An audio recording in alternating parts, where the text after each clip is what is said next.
Logic makes your surveys feel shorter, keeps people from dropping off halfway through, and most importantly, it gives you data you can actually trust.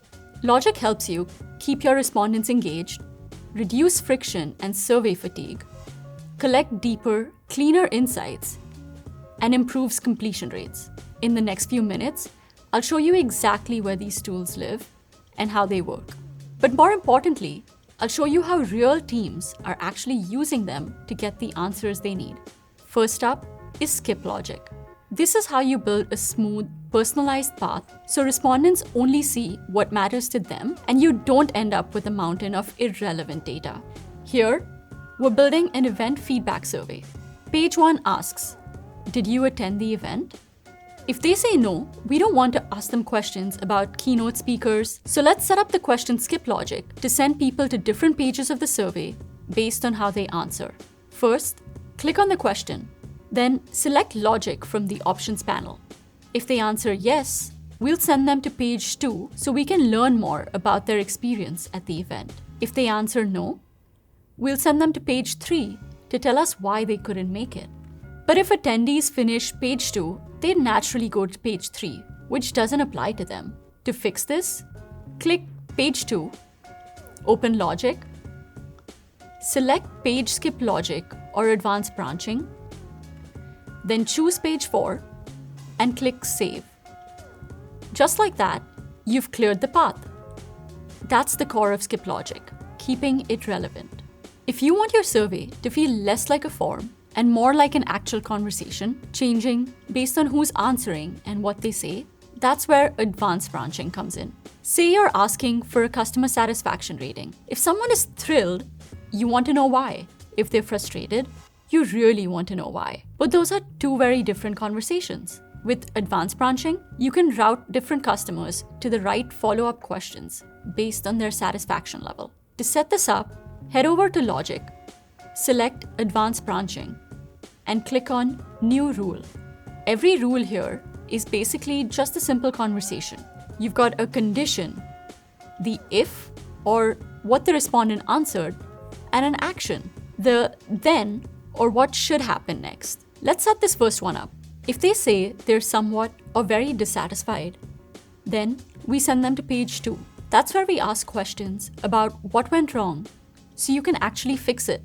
But let's look out for the happy customers too. If they're satisfied or very satisfied, then we send them to page 3. Now, instead of bugging them about what went wrong, you're asking for a testimonial. It's the same survey, but you've created 2 totally different personalized paths. Now, let me show you how to create same-page logic.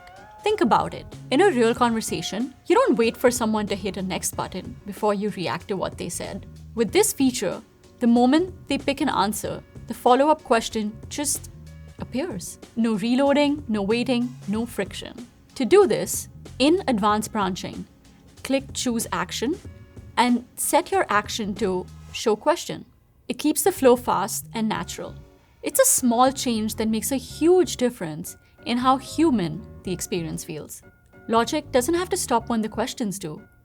You can also use it to point people toward the right next step.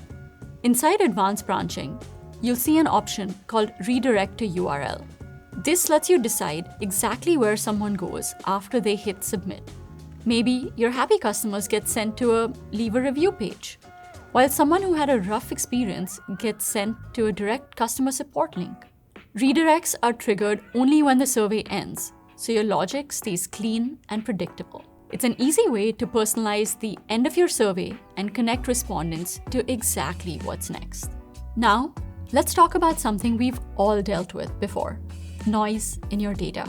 Nothing is more frustrating than realizing that half your respondents aren't actually the people you need to hear from. Disqualification logic helps ensure that only the right respondents continue with your survey, saving you time, money, and survey cents.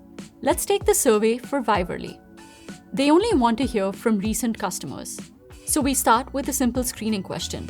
When was your most recent purchase? To disqualify older responses, hover over the question and select Logic. Choose Disqualification page for 6 to 12 months ago and over a year ago. Now, Anyone who hasn't shopped in over 6 months will be sent to a disqualification page. Since they didn't meet your criteria, these responses won't count towards your quota. If your needs are a bit more specific, say an HR survey that only applies to full-time staff, you can use advanced branching for more nuance. You can create the rules. If they aren't 3 or more years, or employment status is not full-time, then disqualify. It feels a little exclusive, but it's actually the kindest thing you can do for your data. You get the specific insights you need, and the wrong respondents get their afternoon back.